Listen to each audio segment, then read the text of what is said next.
Hello guys, कल के lecture में हमने शीत युद्ध के दायरे के बारे में पढ़ा था। और अब हम शीत युद्ध के दायरे में कल शॉर्ट नोट्स में जो पढ़ा था उसके हर एक लाइन से क्वेश्चन बन रहा है। तो मैंने यहाँ पर मोस्टली 2 क्वेश्चन बनाए हैं, बाकी लाइन टू लाइन उसके सारे बन रहे हैं जो सन से हो रहे हैं कि जो हमारा शीत युद्ध था उसमें कितने संकट आए थे और कौन सी सन में हुआ था, कौन सी सन में उनका समापन हुआ था। ये सारे क्वेश्चन बन रहे हैं हमारे, ठीक है। तो मैंने मोस्टली इसमें 2 ही क्वेश्चन बना रही हैं जो मुझे सही लगा मोस्ट। बाकी सन तो आपको याद करनी है जो कल मैंने आपको एनसीईआरटी की टेबल दिखाई थी, ठीक है। तो इसमें सारे के सारे आ जाते तो आपको मोस्टली ये याद करनी है, ठीक है। और इसमें किसी से भी कोई भी क्वेश्चन पूछा जा सकता है। जैसे कि क्वेश्चन यहाँ से पूछा जा सकता है कि जर्मनी का एकीकरण कब हुआ था, यानी कि कौन से सन में हुआ था, तो 1990 में हुआ था। ऐसे यहाँ से क्वेश्चन पूछ लेंगे कि बर्लिन की दीवार कब खड़ी की गई थी, तो 1961 में खड़ी गई।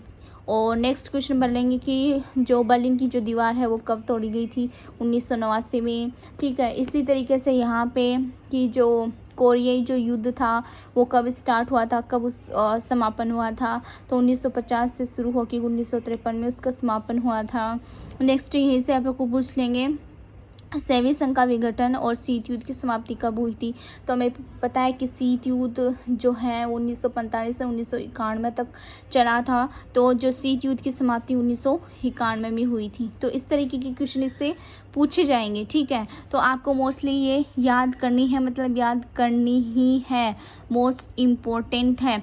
जैसे यहाँ से यह क्वेश्चन पूछ सकते हैं कि सेंटो संधि को किस नाम से जाना जाता है, बगदाद संधि को किस नाम से जाना जाता है, सेंटो, ठीक है। तो मोस्ट इम्पोर्टेंट है, ठीक है। फिर यह आता है वियतनामियों के हाथों दायन बियन फू में फ्रांस की हार, ठीक है। इससे कौन से सन में हुई थी, सारे के सारे 7वीं समांतर रेखा द्वारा वियतनाम का विभाजन, सेटों का संगठन। तो इस तरीके से यहाँ पर मल्टीपल क्वेश्चन बन रहे हैं, ठीक है। अगर हो सका तो लास्ट वीडियो में पूरे के पूरे चैप्टर से जितने भी क्वेश्चन बनते हैं एनसीईआरटी की लाइन टू लाइन से वो मैं एक साथ करवाऊंगी। और पूरा का पूरा एक चैप्टर है इसको भी मैं 1 शॉट में कराऊंगी।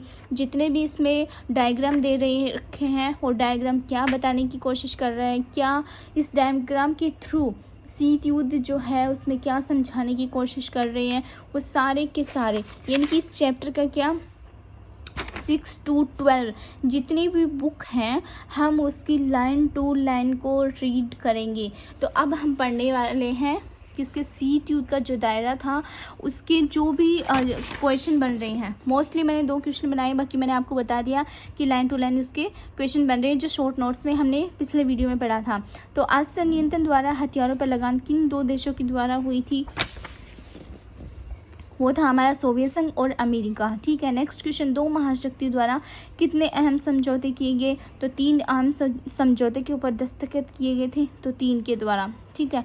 तो 3 कौन कौन से, ये परमाणु परीक्षण प्रतिबंध संधि, परमाणु अप्रसार संधि, परमाणु प्रेक्षपात परिसीमन संधि। तो ये मोस्ट इम्पोर्टेंट है, शॉर्ट नोट्स में भी शॉर्ट क्वेश्चन में भी आ सकते हैं।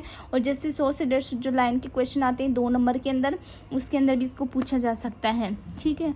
और जैसे कि सही गलत के भी आते हैं कि कौन सा इसमें कथनों में से कौन सा सही है कौन सा गलत, तो उसमें भी ये पूछे जा सकते हैं, इसलिए आपको ध्यान रखना है, ठीक है। और नेक्स्ट हम पढ़ने वाले हैं कि 2 ध्रुवीयता को चुनौती गुट निरपेक्षता, यानी कि गुट निरपेक्षता कब स्टार्ट हुई थी, जो 2 ध्रुवीय देश थे जो अलग अलग हुए थे उनकी चुनौतियाँ क्या थी, वो हम इस लेक्चर के अंदर पढ़ने वाले हैं। सबसे पहले हम शॉर्ट नोट देख लेते हैं इसके। तो 2 महाशक्तियों की गुटों से, यहाँ पर एक छोटी से वर्ड के कारण पूरी लाइन चेंज हो जाती है, तो हमें सही गलत के अंदर भी ये लाइन दी जा सकती है कि कौन सा कथन सही है कौन सा गलत। से, के, की, का, ये सारे वर्ड जो होते हैं मोस्ट इम्पोर्टेंट होते हैं जब क्वेश्चन आता है सही और गलत कथन पे। तो 2 महाशक्तियों की गुटों से अफ्रीका लातिन अमेरिका को 9 स्वतंत्र देशों को तीसरा विकल्प दिया गया, ठीक है। किस किस से, अफ्रीका, लातिन और अमेरिका, ठीक है। 2 ध्रुवीयता की चुनौती, तीसरा विकल्प दुनिया का गुट निरपेक्षता का निर्माण, NAM जिसे शॉर्ट में। संस्थापक देश के बारे में जान लेते हैं कि भारत का संस्थापक उस टाइम पे कौन था, घाना का संस्थापक कौन था, इंडोनेशिया का कौन था, मिस्र का कौन था, यूगोस्लाविया का कौन था। तो इसके बारे में शॉर्ट नोट्स में पूछेंगे। भारत का संस्थापक कौन था, नेहरू था। यूगोस्लाविया का संस्थापक कौन था, टीटो।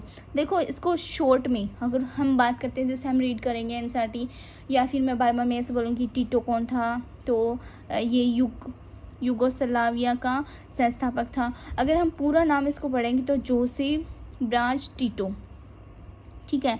मिस्र का देख लेते हैं, नाशी, जिसको कंप्लीट नाम होता है गमाल अब्दुल नासिर। इंडोनेशिया का शुकिर्नो, धाना का वाने एनक्रूना, इनकी समर्थन। अब हम देख रहे हैं संस्थापक देश, ठीक है। तो 3 संस्थापक देशों के बारे में, तो भारत यूगोस्लाविया, मिस्र, ठीक है। इन तीनों देशों के बीच में बैठक हुई थी, ठीक है।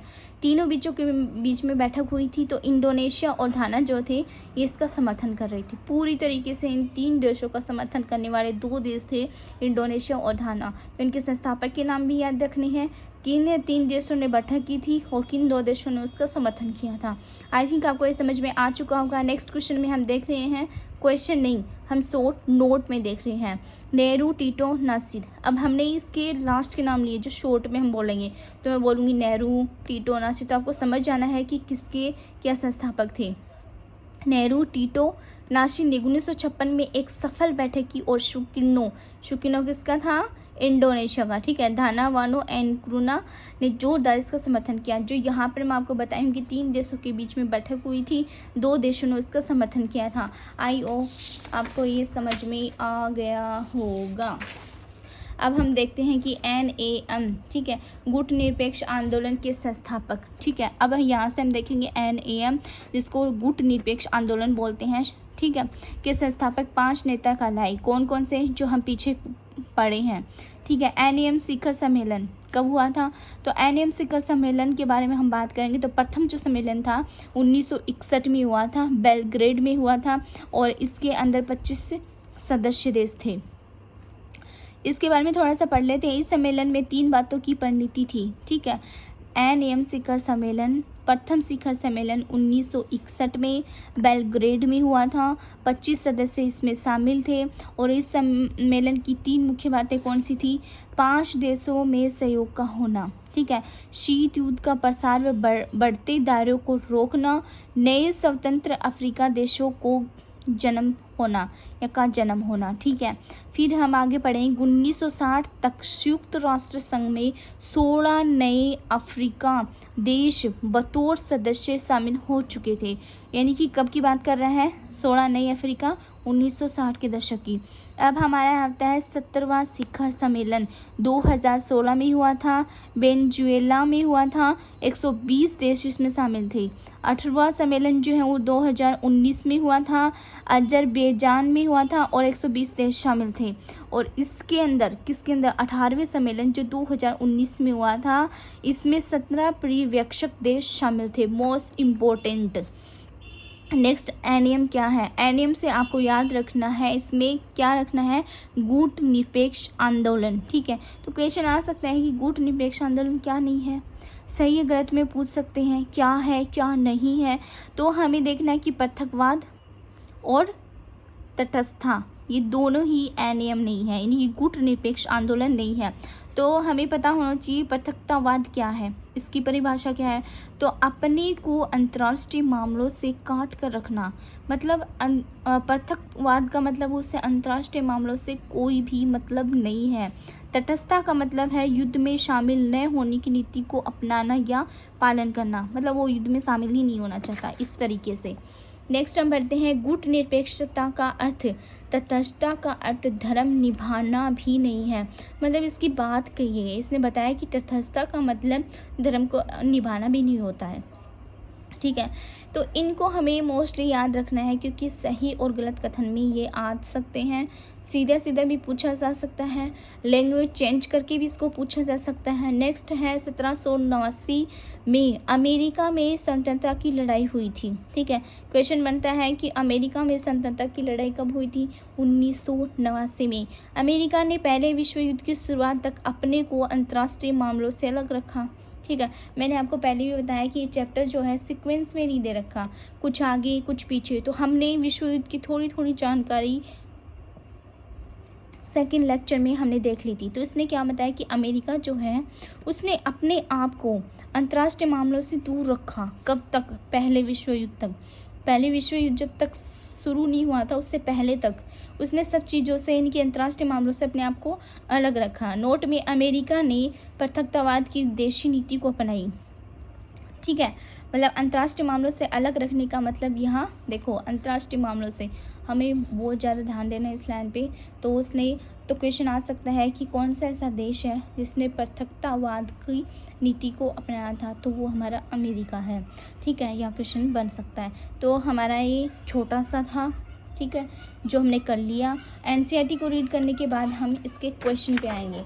तो ठीक है, अब हम इसकी एनसीईआरटी को रीड कर लेते हैं अच्छे से। दो ध्रुवीयता को चुनौती, गुट निरपेक्षता। हम देख चुके हैं कि किस तरह शीत युद्ध की वजह से विश्व दो प्रतिद्वंदी गुटों में बंट रहा था। इसी संदर्भ में गुट निरपेक्षता ने एशिया, अफ्रीका और लातिन अमेरिका ने नव स्वतंत्र देशों को एक तीसरा विकल्प दिया। ये विकल्प था दोनों महाशक्तियों के गुटों से अलग रहना। मतलब ये तीनों देश स्वतंत्र हो चुके थे। ठीक है, तो इन्होंने विकल्प दिया था, तुम जो है इन दो महाशक्तियां अमेरिका और सोवियत संघ से बिल्कुल ही अलग रहो। गुट निरपेक्ष आंदोलन की जड़ ने युगोस्लाविया के जोसेफ ब्रोज टिटो, ठीक है, जो मैंने सेपरेट करके नोट बनाए हैं, भारत के जवाहरलाल नेहरू और मिस्र के गमाल अब्दुल नासिर की दोस्ती थी गुट निरपेक्ष आंदोलन से। ठीक है, क्वेश्चन पूछा जा सकता है गुट निरपेक्ष आंदोलन से किन संस्थापकों की क्या थी? दोस्ती थी। तो तीनों की इसमें लिखने पड़ेंगे। ठीक है, फिर इन तीनों ने सन 1956 में एक सफल बैठक की। तीनों ने बैठक की थी और इस बैठक में समर्थक कौन कर रहे थे? इंडोनेशिया के सुकर्नो और घाना के वामे एन क्रूमा ने इनका जोरदार समर्थन किया। ये 5 नेता गुट निरपेक्ष आंदोलन के संस्थापक कहलाए। तो ठीक है, क्वेश्चन पूछ सकता है 5 नेता से कौन से थे जिन्होंने NAM यानी कि गुट निरपेक्ष आंदोलन में अपनी भूमिका निभाई थी। पहला गुट निरपेक्ष सम्मेलन जो था 1961 में हुआ था। कहाँ हुआ था? बेलग्रेड में हुआ था। ठीक है, यह सम्मेलन कम से कम 3 बातों की परिणति था। ठीक है, मतलब इनमें 3 बातों का ध्यान रखा। इन 5 देशों के बीच में सहयोग, शीत युद्ध का प्रसार और उसके बढ़ते हुए दायरे, अंतर्राष्ट्रीय फलक पर बहुत से नवसंतत अफ्रीका देशों का नाटकीय उदय। 1960 तक संयुक्त राष्ट्र संघ में 16 नए अफ्रीका देश बतौर सदस्य शामिल थे। मोस्ट इम्पोर्टेंट है 1960 का दशक और 16 नए अफ्रीकी। पहले गुट निरपेक्ष सम्मेलन में 125 सदस्य देश शामिल हुए। समय गुजरने के साथ गुट निरपेक्ष आंदोलन की सदस्यता की संख्या बढ़ती गई। 2019 में अजरबैजान में हुई 18वें सम्मेलन में 120 सदस्य देश थे और 17 पर्यवेक्षक देश थे। जैसे जैसे गुट निरपेक्ष आंदोलन एक लोकप्रिय अंतर्राष्ट्रीय आंदोलन के रूप में बढ़ता गया, वैसे वैसे इसमें विभिन्न राजनीतिक प्रणाली और अलग अलग हितों के देश शामिल होते गए। ठीक है, इससे गुट निरपेक्ष आंदोलन के मूल स्वरूप में बदलाव आया। इसी कारण गुट निरपेक्ष आंदोलन की सटीक परिभाषा कर पाना कुछ मुश्किल है। वास्तव में ये आंदोलन है क्या? दरअसल ये आंदोलन क्या नहीं है, ये बताकर इसकी परिभाषा करना ज़्यादा सरल है। ये महाशक्तियों के गुटों में शामिल न होने का आंदोलन है। महाशक्तियों के गुटों से अलग रहने की इस नीति का मतलब यह नहीं कि इस आंदोलन से जुड़े देश अपने अंतर्राष्ट्रीय मामलों से अलग रखते हैं या तटस्थता का पालन करते हैं। गुट निरपेक्षता का मतलब पृथकवाद नहीं है। पृथकवाद का अर्थ होता है अपने को अंतर्राष्ट्रीय मामलों से काट कर रखना। 1787 में अफ्रीका में स्वतंत्रता की लड़ाई हुई थी। इसके बाद से पहले विश्व युद्ध की शुरुआत तक अमेरिका ने अपने को अंतर्राष्ट्रीय मामलों से अलग रखा। उसने पृथकतावाद की विदेशी नीतियाँ बनाई। इसके विपरीत गुट निरपेक्ष देशों ने, जिसमें भारत भी शामिल था, शांति और स्थिरता बनाए रखने के लिए प्रतिद्वंदी गुटों के बीच मध्यस्थता में सक्रिय भूमिका निभाई। गुट निरपेक्ष देशों की ताकत की जड़ उनकी आपसी एकता और महाशक्तियों द्वारा अपने अपने खेमों में शामिल करने की पुरजोर कोशिशों के बावजूद ऐसे किसी खेमों में शामिल न होने की उनके संकल्प में है। गुट निरपेक्षता का तटस्थता का धर्म निभाना भी नहीं है। ठीक है, जो हम कर सकते हैं। तटस्थता का अर्थ क्या होता है? मुख्यतः युद्ध में शामिल न होने की नीति का पालन करना। तटस्थता की नीति का पालन करने वाले देश के लिए जरूरी नहीं है कि वह युद्ध को समाप्त करने में मदद करे। ऐसे देश में संलग्न नहीं होते और न ही युद्ध को सही गलत होने के बारे में उनका कोई पक्ष होता है। ठीक है, दरअसल कई कारणों से गुटनिरपेक्ष देश, जिसमें भारत भी शामिल था, ठीक है, भारत शामिल था गुटनिरपेक्ष आंदोलन में, युद्ध में शामिल हुए इन देशों ने दूसरे देशों के बीच युद्ध को होने से टालने के लिए काम किया और हो रहे युद्ध के अंत के लिए प्रयास करे। तो ये हमने देख लिया है दो ध्रुवीयता को चुनौती गुटनिरपेक्षता। आई होप आपको समझ में आया होगा। कल हम इससे रिलेटेड जितने भी क्वेश्चंस बनते हैं वो करेंगे। So guys, thank you.